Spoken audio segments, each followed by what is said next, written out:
Dear Father Simon, in the Ever Merciful Collective, I seek forgiveness for an event that took place a few years ago now. I work as a GP at a surgery in the northwest of England, and our practice is housed within a building that we share with two other practices. As the largest of the three practices, we have the first floor to ourselves, whilst the ground floor accommodates the other GPs, as well as the other services such as physiotherapy, a dentist, dietary, a pharmacy, and all that kind of stuff. Like most GPs, I call in patients using the computer call system, which alerts the patients via a large screen in reception. I think everyone will know precisely what Dr. J is talking about.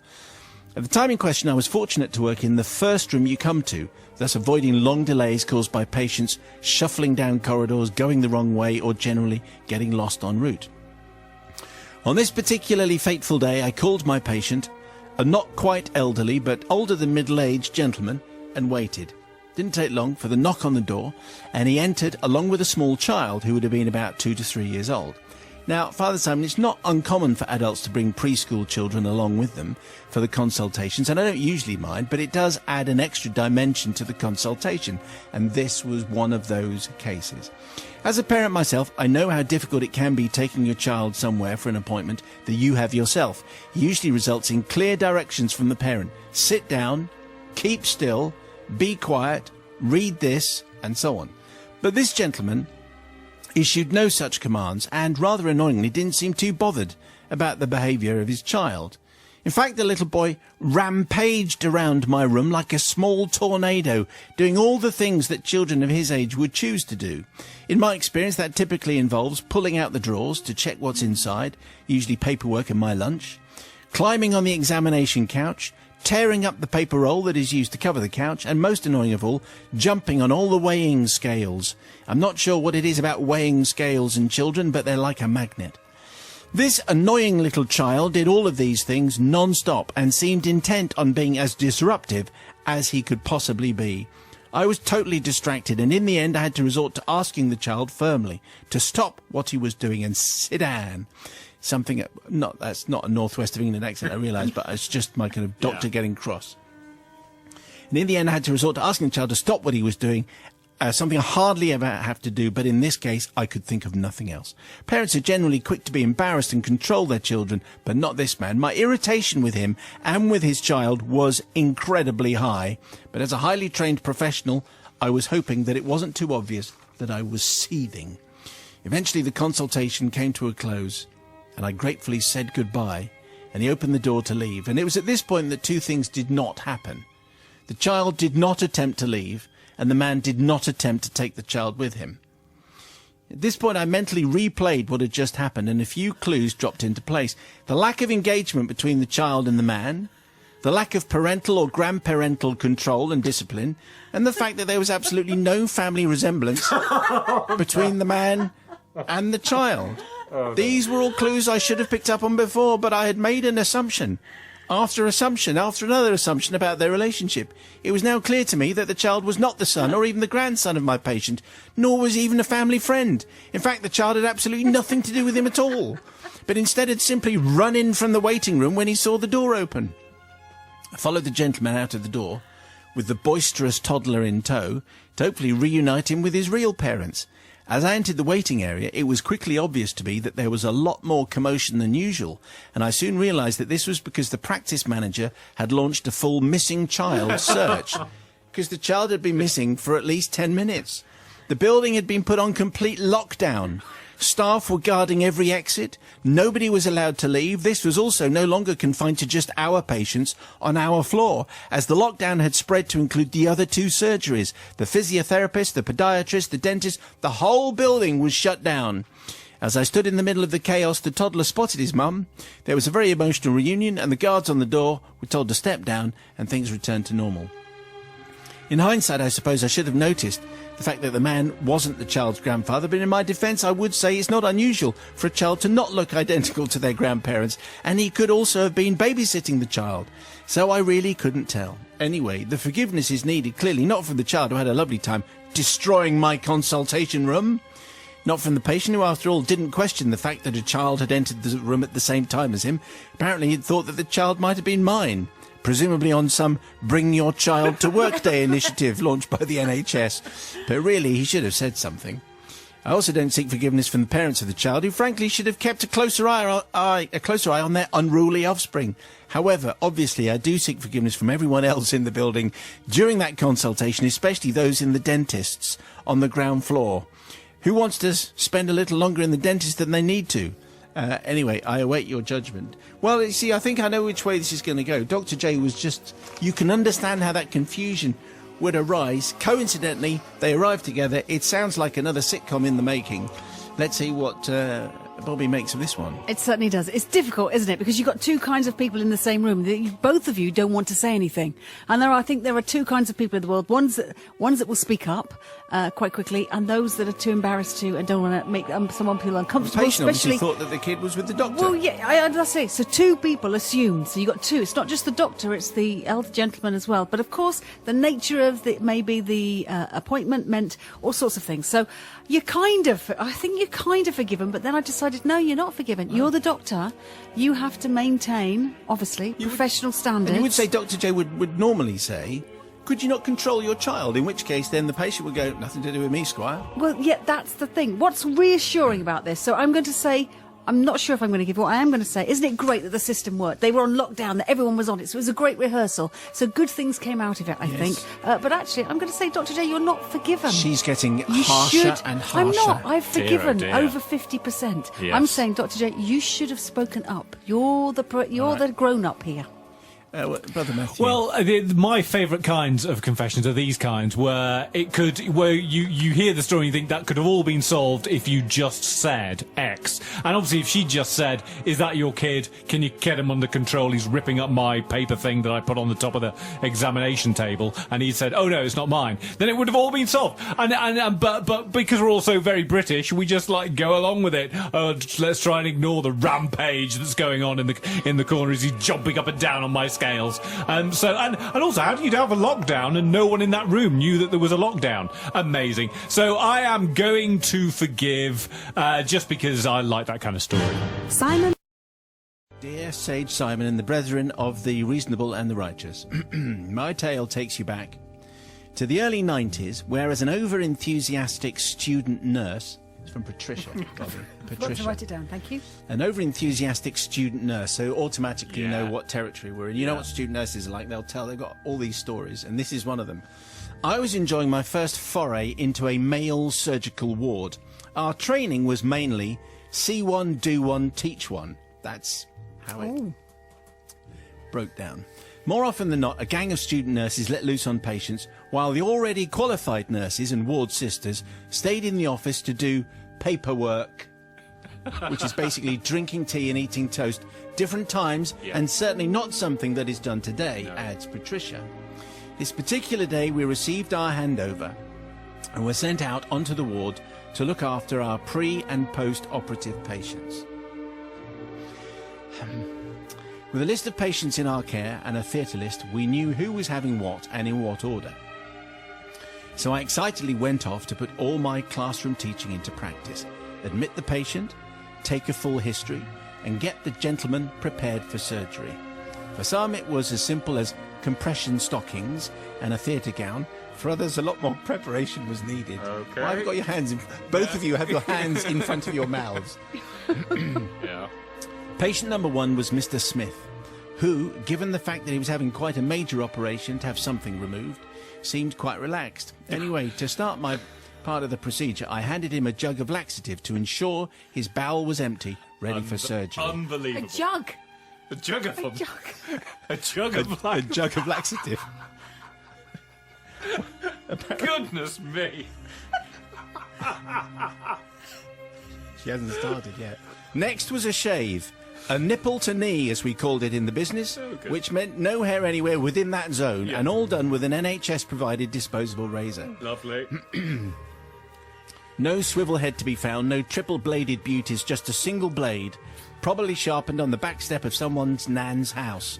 Personally, I wouldn't use the razor on my own legs, says Patricia, let alone the full body exfoliation I was about to undertake on the poor man in front of me. However, Mr. Smith was fully accepting of his fate and continued to sip away And his jug.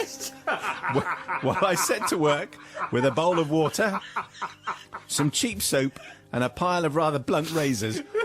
What a picture you paint. Mr. Smith was considerably hairy. Let's just say Tom Jones would have had some strong competition in the hairy chest stakes. And after a considerable amount of time, I stood back, quite pleased with my efforts. Mr. Smith was now completely shorn, at least between nipple and knee, anyway, which is what it said. With everything now ticked off the list for Mr. Smith, I went up to write up my excellent job in his notes.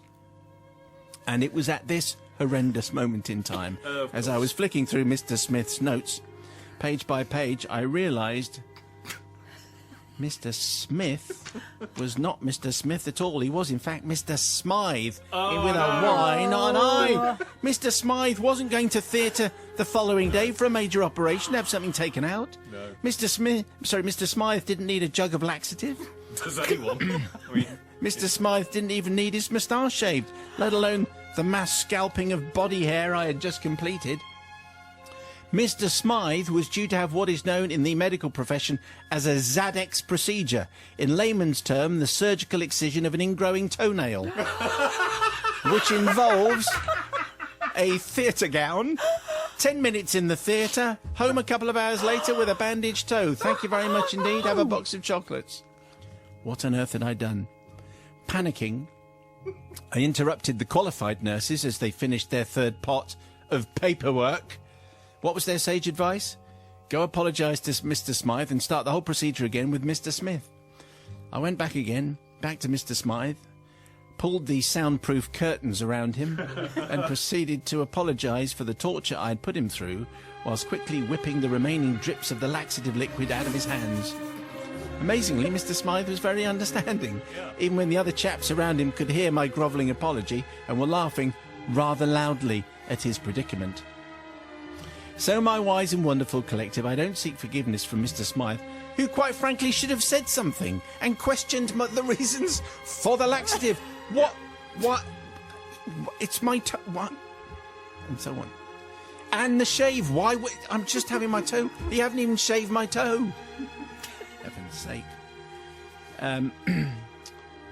Yeah, I also don't seek forgiveness from the trained nurses, bogged down with pots and pots of paperwork that I interrupted with my stupidity. But obviously I need forgiveness from Mrs. Smythe, who would have had to put up with a husband who probably was in the loo far more regularly than would be normally required if you've had a surgical excision of a toenail. It doesn't normally affect the bowel.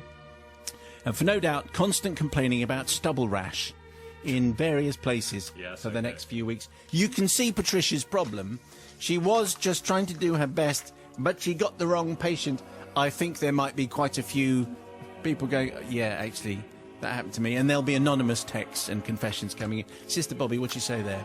Patricia, well done for confessing, because you did have to apologise and confess, and of course you had to do it all again. But you say you're not seeking for Mr. Smythe's well, why forgiveness. didn't he say anything? Well, it's because the thing is when you go into hospital and you're on the hands of professionals and more experienced people and authority, you generally don't, and it's what most people feel. Basically, you put yourself in there and you don't ask questions, because of course they know more than you, and it might be a new procedure in the operating theatre that with a anyone laxative goes in. and a full body shave? Did he say? For my toenail! this is the new thing we do, Mr. Smythe. For the ingrown toenail, You'll find need it really this jar works. of laxative. You don't need this hair. And also, Patricia, you didn't use any shave gel on him, so that must have been a bit of really soap. rough shave. Bit of soap, it's not enough, I think. So for no shaving gel, and for also getting the person wrong, because actually the potential of this could have been awful. Maybe it was a good lesson for you, but I said the potential could have been much No, much nurse, worse. I said remove his spectacles. One of those. Is that what you're saying?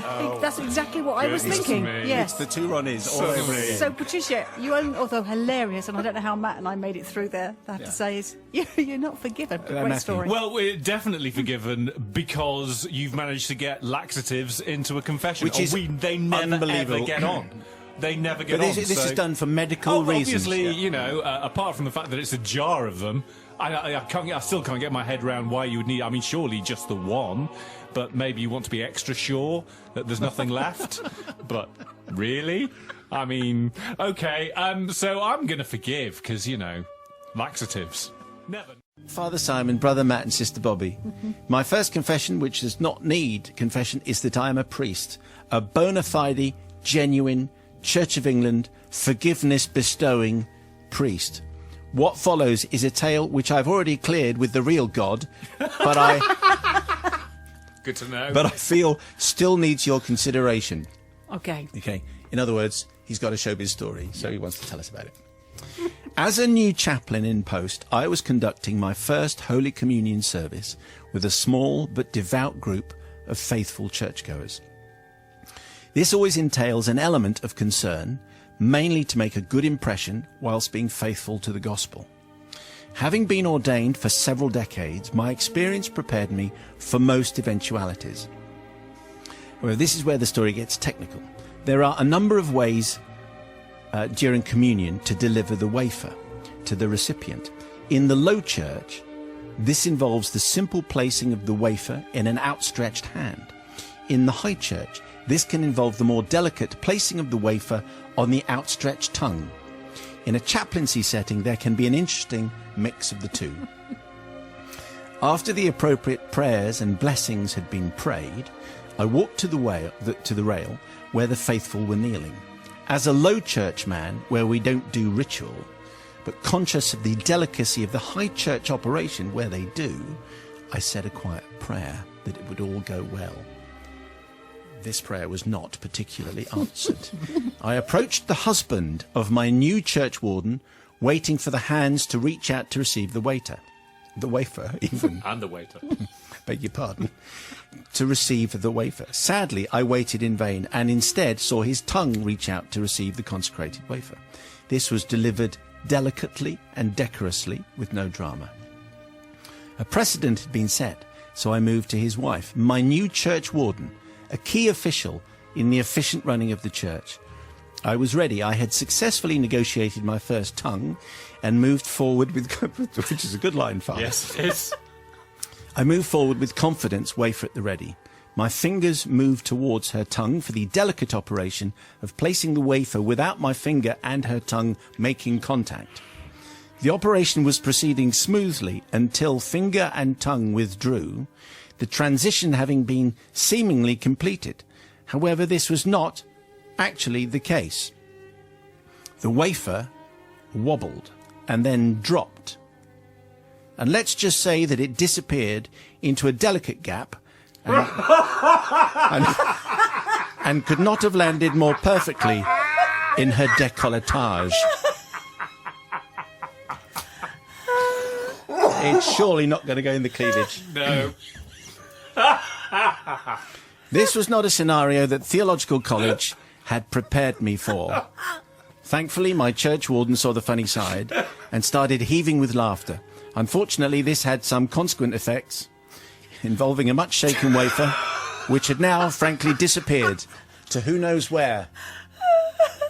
And it's not my priestly concern to consider these matters. No. My thoughts varied from, oh, I must rescue the wafer, to, no, I don't think that would look good. No, it wouldn't. And then to controlling my own heaving bosom. With, if I may say so myself, remarkable decorum, I placed another wafer and moved on, maintaining what little dignity was left in such circumstances. I do not ask forgiveness from my church warden, as her heaving shoulders seemed to indicate that she was enjoying the scenario. As a priest, I am confident that I have also received divine forgiveness. But I do seek forgiveness from you for the unhealthy delight with which I have told this story many, many times. Which is why Father wants to come before us for a little bit of showbiz confession with some stardust. Sister Bobby. Well, there's a lesson for us, isn't there? Cover up. Well, there is. Well, Really? the lesson is, You know. the lesson is zip up, basically. Yeah, be careful of crumbs and Have a things like high, that. have a high neckline. That's You need my lesson. listen. If you need a polar neck, you need a turtleneck. that's good. Hand them out. That's what I'm saying. Is that's the advice. What I love about this story, of course, look, you're forgiven. There's nothing else you could do. What I really love, the hero of the story, is the church warden's wife who found it it all very hilarious. Which, because of course, you could have got someone who found it. I mean, it's a solemn, serious Yes. service, isn't it? So you don't want to break that. So I love the fact that she found a sense of humour, and I think it would be. I'm I'm assuming it would be okay if you had a bit of a giggle over that situation, that no one was offended. So, of course, you're forgiven. I think that's one of my favourites. Love it, love it. Wear a turtleneck in future. That's what we've learned. Yes. I think probably your instincts were quite right there, Father F, in not going fishing for the wafer. I'm not sure that would have looked very good, and would led to an even better story that we couldn't have read out. So I am going to say definitely. I think obviously there is nothing to forgive here because everyone's fine with it. I mean, you probably have a theological discussion about what happened to the wafer, but we're not the time for it now, really. No. So I'm going to say. Father Simon, it's the early 1980s. I'm a young teenager. I'm living in central Cambridge. From being a small child, I'd always loved to hoover up stories in whatever format I could get them. I was a voracious reader, but also a telly addict and a bit of a dreamer. My favourite sort of story was the one where real-seeming children, just like me, had extraordinary things happen to them, and I had always harboured the hope that my real life might cross into one of these sorts of adventures one day. But at the time of the events I will describe, I'd spent a disappointing 13 years without rescuing a single wild pony from a collapsed mine. Foiled any smuggling plots. I hadn't done any of those. I hadn't uncovered any hidden lands at the back of wardrobes. Nothing. I was almost resigned to the ordinariness of life. The key word there is almost. It's half term. I'd spent my morning watching whatever was on the telly, reruns of Champion the Wonder Horse, or Flash Gordon, or Heidi, or even the Red Hand Gang, an American import which apparently only ran for 12 episodes, but which seemed to be on for years, on a never-ending loop, featuring some crime-solving teens and a dog. So after watching the Red Hand Gang robbing a museum, it sounded like a bunch of thieves rather than crime-solving teens. Anyway, I got on my 5-speed racing bike and I went to meet up with my very own gang for a mooch around the mean back streets of Cambridge. It was while Grover, Skids, CJ, Millie and I were sitting on our bikes, there's a gang there waiting, that we first became aware of a couple of men at the other end of the street acting strangely. They were standing in doorways opposite to each other. Whilst one was whistling casually, the other was reading a newspaper. Every so often, Newspaper Man would make strange hand signals over the top of his paper to Whistling Man, who would dart his eyes about nervously. This peculiar behaviour became even more strange when a leather-jacketed third man appeared, handed his jacket to Whistling Man, and then walked on briskly without speaking. After a minute, Whistling Man, who was now Leather-Coated Man, followed no longer Leather-Coated Man, and a short time after that, Newspaper Man followed them as well. Hope you're following this. But none of them spoke to each other, or otherwise acknowledged each other, apart from some shifty looks. This was very suspicious. Our jaws hung open and our tongues fell out, watching these exchanges. In a matter of minutes, we had actually become the Red Hand Gang. It was what I'd been expecting and waiting for my entire life. And there was no way I was going to let it leave there. After a short consultation, we decided we would tail these suspicious-looking characters and see if we could glean what they were up to. So began the most exciting hour of my life ever. It turned out there weren't just 3 suspicious men to follow. As we tagged behind them into the shopping crowds of Cambridge, 2 or 3 others joined the action. But the pattern remained the same. They moved from one side of the city centre to the other, sometimes lingering suspiciously in doorways, sometimes doubling back, sometimes moving purposefully in 1s and 2s, disappearing into the swell of shoppers. We were as discreet as we could be in observing them, but we could tell they were so up to something, as we didn't say in the 80s. Yeah. They were definitely up to no good, and their jewel heist or their bank robbery might be happening at any time. It was when they reached the newly opened Grafton Centre that they changed tactic, and we faced a dilemma. 2 of them got into a brown Ford Cortina, what else, and drove off, whilst the rest went into a cafe, and now finally sat at a table together. What were we to do? Millie bravely offered to tag after the Ford Cortina on her bike as far as she could. She needed to get home for lunch anyway, whilst the rest of us hung around outside the cafe and watched Denim Jacket Man, Leather Jacket Again Man, and Original Newspaper Man eat chips. See, there's a little bit of food there for Thursday. Time passed and we got a bit fidgety. We wondered how Millie was getting on. Maybe we should ring her house and see what happened, someone suggested. But there was no reply from Millie's house, and when we returned to the cafe, the others had vanished had finished their food and just disappeared. Now we all began to feel a little anxious. Why wasn't Millie home yet? What if some accident had befallen her? What if the Ford Cortina pair had spotted her and tied her up and thrown her in the boot of the car? What if that had actually happened? Well, it wouldn't have got in here, would it? No. The more we discussed it, the more it seemed there could be only one responsible course of action. This is where Bobby will breathe a sigh of relief. Phew. After discussion with Grover, Skids and CJ, it was decided that I should lay the whole history of these events at the police station, whilst they could keep trying to contact Millie and confirm that she had made it home safely. It took a surprising short amount of time for me to be admitted to an interview room at the police station, and the officer in charge, let's call him Detective Sergeant George Carter, ushered me into a proper Juliet Bravo style room and set the tape running. He was very interested in everything that I had to say, and my chest swelled as I described the men that we had followed, the precise route they had taken, and all their suspicious ways, and the strange things that they'd done. At the end of the interview, he thanked me profusely, shook my hand gravely, and promised he would investigate right away. He also promised to give me an update on what he discovered. I emerged several feet taller, wondering if we would all receive some kind of civic bravery medal, or be invited to form our own investigatory police sub-branch or something. Plus, CJ, Grover and Skids had the welcome news that Millie was confirmed to not be in the boot of the Cortina. She'd got lost. And she was home. Anyway, our gang split up and went home. It had been a brilliant morning. It was 8:30 that night that our home phone rang and my dad took the message, which he later told me was delivered between snorts of laughter. Hello, this is Detective Sergeant George Carter with a message for Polly. It was very interesting to meet with her today. Thank you very much for coming in. I wonder if you could reassure her that she and her friends were actually tailing the Cambridge drug squad this morning. Wow. Me and the rest of the guys down at the station have, let me tell you, had a great afternoon letting the Cambridge drug squad know that they've been followed by a bunch of kids. And the detectives' flaws in their plainclothes techniques have been revealed to them in ways that they will not forget. So, Father Simon says, Polly, seek forgiveness firstly from Millie, who CJ, Grover, Skids and I allowed to tail possible evil criminal overlords entirely alone and defenceless. However, I mainly seek forgiveness from the members of the Cambridge drug squad, whose lives were presumably not worth living every time they set foot inside the police station, for days, weeks, months and years afterwards, and who may still have nightmares about being followed by enthusiastic crime-solving 13-year-olds. They would have got away with it if it hadn't been for them pesky kids. Very good. Who'd have thought it? You can imagine how embarrassed are the Cambridge drug squad going to be for being rumbled by a bunch of kids, Sister Bobby.